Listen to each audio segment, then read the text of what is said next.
जरा सोचो, एक मानसिक तौर पर बीमार आदमी को झूठे केस में जेल भेज दिया जाए। कुछ ऐसा ही होता है हमारी आज की कहानी में। कहानी की शुरुआत होती है जना नाम की एक वकील से, जो अपने पिता की बेगुनाही साबित करने के लिए कोर्ट में मुकदमा लड़ रही थी। उसके मुताबिक उसके पिता पर लगे हुए सभी आरोप झूठे थे। इसके बाद कहानी 1997 में गई, जहां 6 साल की जना और उसके पिता माइक एक दुकान के बाहर खड़े होकर एक सेलर मून बैग को देख रहे थे। जना को वो बैग बहुत ज्यादा पसंद था, इसीलिए उसके पिता ने तनख्वाह मिलते ही उसे वो बैग दिलाने का वादा किया। पर तभी उन्होंने देखा कि एक पुलिस कमिश्नर अपनी बेटी के लिए वही बैग खरीद रहा था। माइक ने तुरंत ही उसे रोकने की कोशिश की, पर उस पुलिस कमिश्नर ने माइक को पीट कर दुकान से बाहर निकाल दिया। इसके बाद वो दोनों मार खाकर वापस अपने घर आ गए। पर जना काफी ज्यादा समझदार थी और उसने एक बार भी अपने पिता से बैग ना खरीदने की शिकायत नहीं की। माइक की दिमागी हालत ठीक न होने की वजह से जना अपने पिता का खास ध्यान रखती थी। अगले दिन जब माइक अपनी तनख्वाह गिन रहा था,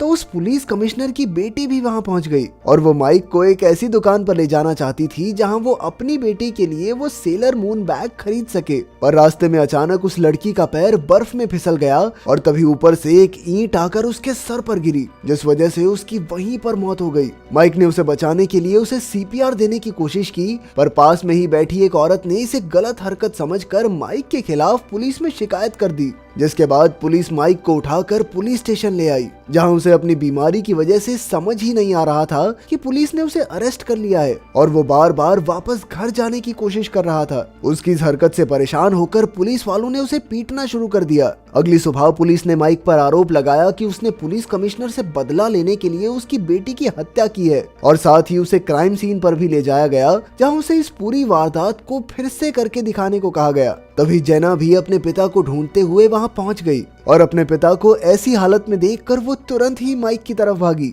पर पुलिस वालों ने उसे अपने पिता से मिलने नहीं दिया। इसके बाद माइक को जेल में भेज दिया गया, जहां वार्डन ने भी उसे ऐसी घटिया हरकत करने के लिए काफी पीटा। इसके बाद उन्होंने उसे सेल नंबर 7 में भेज दिया, जहां कुछ कैदी पहले से ही रह रहे थे और उन्होंने भी माइक को काफी पीटा। लेकिन इस सब के बावजूद भी माइक के दिमाग में सिर्फ अपनी बेटी की चिंता थी। जेल में सभी कैदियों को फुटबॉल बनाने का काम दिया जाता था। माइक का सेलमेट और कैदियों का लीडर जॉन इसी का फायदा उठाकर उन बॉल्स में सामान डालकर स्मगलिंग किया करता और इसी तरह सामान की स्मगलिंग करके उसने जेल में अपनी पकड़ बना ली थी। पर इसी के साथ जेल में उसके दुश्मन भी बहुत बढ़ गए थे, जिसके चलते एक दिन दूसरी गैंग के लीडर ने जॉन को जान से मारने की कोशिश की, लेकिन ऐन वक्त पर माइक ने बीच में आकर उसकी जान बचा ली। उसकी इस हरकत से जॉन बहुत ज्यादा खुश हुआ और उसने माइक से कहा कि भाई तुझे क्या चाहिए बता, जो तू कहेगा वो हो जाएगा। लेकिन माइक तो सिर्फ अपनी बेटी से मिलना चाहता था। कुछ दिनों बाद जेल में एक चर्च शो होने वाला था, जिसका फायदा उठाकर जना को भी जेल में लाया गया और सही मौका मिलते ही एक कैदी उसे डब्बे में छिपाकर माइक के सेल में ले आया।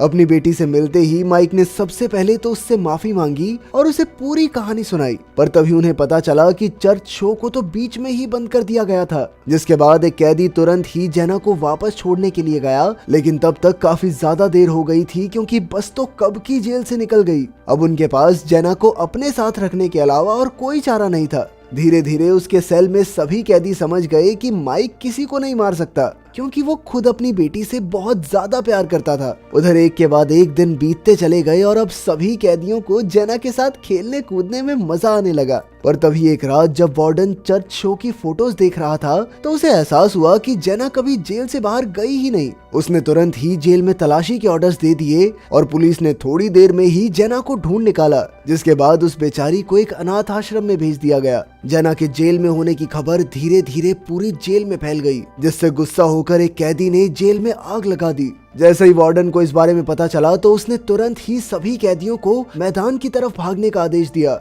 वार्डन खुद उस कैदी को वहां से निकालने के लिए गया, पर तभी वो आग ज्यादा बढ़ गई, जिस वजह से वार्डन और वो कैदी अंदर ही फंस गए। जैसे ही माइक को इस बारे में पता चला, तो वो अपनी जान की परवाह किए बिना वार्डन को बचाने चला गया। होश आने के बाद जब वार्डन को पता चला कि माइक ने उसकी जान बचाई थी, तो उसे एहसास हुआ कि असल में माइक के साथ धोखा हुआ था और जो इंसान किसी की जान बचाने के लिए खुद की जान दांव पर लगा दे, वो कभी किसी बच्ची को मार नहीं सकता। उधर जना ने वापस से स्कूल जाना शुरू कर दिया था और जब उसकी टीचर ने उससे इतने दिन तक स्कूल ना आने की वजह पूछी, तो जना ने जवाब में सिर्फ अपने पिता से मिलने की बात कही। जिसके बाद वो टीचर को लेकर जेल पहुंची, जिसे देखकर टीचर हैरान हो गई। जेना को देखकर माइक बहुत खुश हुआ और उन दोनों ने ढेर सारी बातें भी की। अपने पिता से मिलने के बाद जेना ने खाना पीना छोड़ दिया था, जिस वजह से उसकी तबीयत दिन प दिन बिगड़ती चली गई। जल्द ही उसे हॉस्पिटल में दाखिल करवाना पड़ा, जहां जेल का वार्डन भी उससे मिलने पहुंचा। जेना ने वार्डन से कहा कि मुझे भी अरेस्ट करके जेल में ले जाओ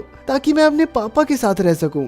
माइक और जेना की हालत देखकर वार्डन ने कहा कि तुम हर रोज स्कूल के बाद अपने पापा से मिलने आ सकती हो। और साथ ही वार्डन माइक की केस फाइल पढ़ने लग गया, जिसे पढ़ते ही वो समझ गया कि इस बंदे के साथ कुछ तो गलत किया जा रहा है, और इसीलिए उसने माइक की मदद करने का फैसला किया। इसके बाद वो कमिश्नर से मिला, जहां उसने माइक के केस की फिर से जांच करवाने की रिक्वेस्ट की, पर वो ये नहीं जानता था कि ये सारा जाल कमिश्नर का ही तो बिछाया हुआ है। धीरे धीरे जेना सभी कैदियों की काफी अच्छी दोस्त बन गई। वो हर रोज जेल में आती तो थी ही, तो वो साथ साथ जॉन को पढ़ना लिखना सिखाने लगी। एक दिन वो अपने क्लास के एक बच्चे से फोन मांगकर जेल में ले आई ताकि सभी कैदी अपने घर पर बात कर सके।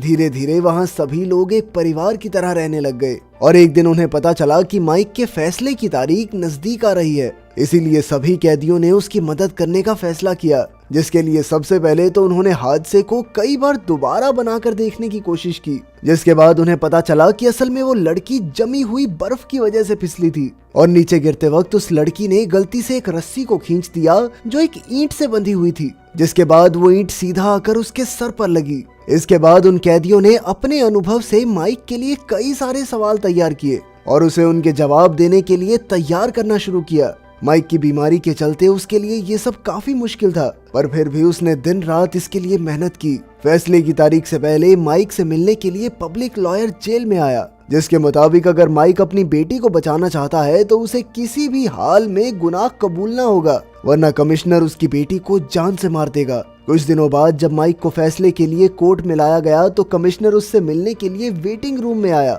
जहां उसने माइक को पीटते हुए वकील की बात याद दिलाई और जेना को जान से मारने की धमकी दी। थोड़ी देर बाद जब कोर्ट की कार्यवाही शुरू हुई तो माइक काफी डरा हुआ था, इसीलिए उसने तुरंत ही अपना गुनाह कबूल कर लिया। ये देखकर वार्डन ने जज को माइक की बीमारी के बारे में बताने की कोशिश की, पर कोर्ट ने तो माइक को मौत की सजा सुना दी। माइक की सजा की तारीख 23 दिसंबर रखी गई थी, जो जेना का जन्मदिन भी था। माइक के सभी कैदी दोस्तों को बहुत बुरा लग रहा था, इसीलिए उन्होंने उसे हॉट एयर बैलून की मदद से जेल से भगाने का फैसला किया। इसके बाद उन सभी ने दिन रात इस प्लान पर काम करना शुरू कर दिया। साथ ही उन्होंने बाकी कैदियों और जेना की टीचर से भी मदद मांगी, जिसके बाद जेल में एक और प्रोग्राम रखा गया और मौके का फायदा उठाकर जेना और माइक को एक हॉट एयर बैलून में बैठा दिया गया। बैलून के उड़ते ही पुलिस को भी इस बारे में पता चल गया, पर सभी कैदियों ने मिलकर पुलिस वालों को उन्हें पकड़ने से रोक दिया।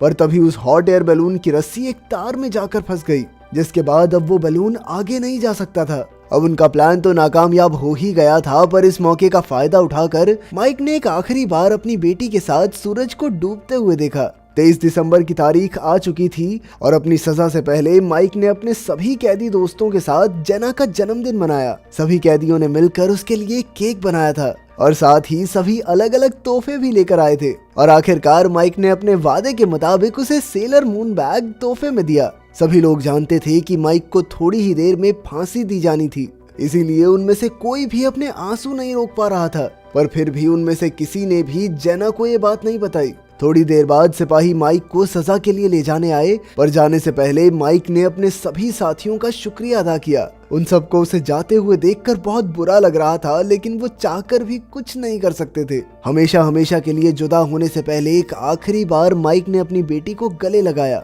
अपनी फांसी के लिए जाते वक्त माइक को अपनी बेटी की आवाज सुनाई दी और वो तुरंत ही वापस अपनी बेटी से मिलने के लिए आ गया। वो बार बार मदद के लिए चिल्ला रहा था, क्योंकि वो किसी भी हालत में अपनी बेटी से अलग नहीं होना चाहता था। लेकिन अब बहुत देर हो चुकी थी और उधर वार्डन भी अपने आप को मजबूर महसूस कर रहा था, क्योंकि वो चाहकर भी माइक की मदद नहीं कर सकता था। और आखिरकार माइक को उस गुनाह के लिए फांसी पर चढ़ा दिया गया जो उसने कभी किया ही नहीं था। 16 साल बाद जब जेना एक वकील बन गई थी, तो उसने अपने पिता की बेगुनाही साबित करने के लिए कोर्ट में एक मुकदमा किया। वार्डन और माइक के सेलमेट्स भी इस केस की सुनवाई पर आए थे और आखिरकार जेना अपने पिता की बेगुनाही साबित करने में कामयाब हो गई। जज ने पिछले फैसले को बदलकर माइक को बेकसूर घोषित कर दिया और उस लड़की की मौत की जांच फिर से करने का आदेश दिया। सभी लोग बेहद खुश थे और इसके बाद जेना तार में फंसे उस गुब्बारे को देखकर अपने पिता के साथ हॉट एयर बैलून में बिताए हुए उन खूबसूरत पलों को याद करने लगी। अगर वीडियो पसंद आई तो लाइक कर देना, चैनल को सब्सक्राइब कर देना। मिलते हैं अगली वीडियो में।